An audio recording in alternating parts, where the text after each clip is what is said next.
అనకాపల్లి జిల్లా పాయకరావుపేట ఉన్నత పాఠశాలలో మధ్యాహ్నం భోజన పథకంలో కుళ్ళిన గుడ్లు వడ్డించారు నిర్వాహకులు. పాఠశాలలో మధ్యాహ్నం భోజన పథకంలో అధికారులు తనిఖీ లేకపోవడంతో విద్యార్థులకు కుళ్ళిన కోడిగుడ్లను వడ్డించిపోయారు.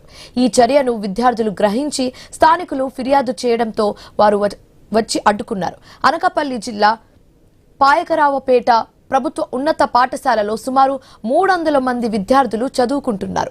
మధ్యాహ్న భోజన పథకంలో భాగంగా పౌష్టిక ఆహారం విద్యార్థులకు గుడ్లు వడ్డించబోగా అవి దుర్వాసన రావడంతో కొంతమంది స్థానిక కూటమి నాయకులకు ఫిర్యాదు చేశారు. దీంతో పాఠశాలలో ఆహార పదార్థాలను తనిఖీ చేసి కుళ్ళిన కోడిగుడ్లను గుర్తించి అడ్డుకున్నారు. ఆహారం వడ్డింపు విషయంలో ఇలాంటి చర్యలు పునరావృతం కాకుండా చూసుకోవాలని పాఠశాల హెచ్ఎంకు సూచించారు.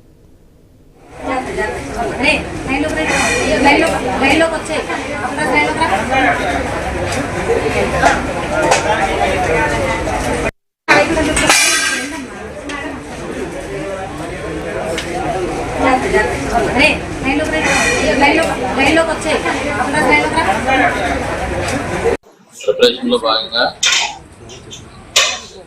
గుడ్లు ఇవ్వడం జరిగిందండి. ఆ గుడ్లలో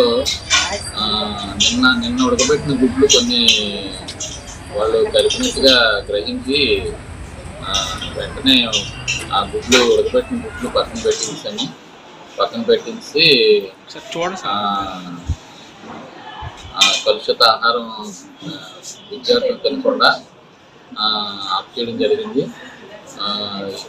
ఇలా చేయడం వల్ల పిల్లలు సేఫ్గా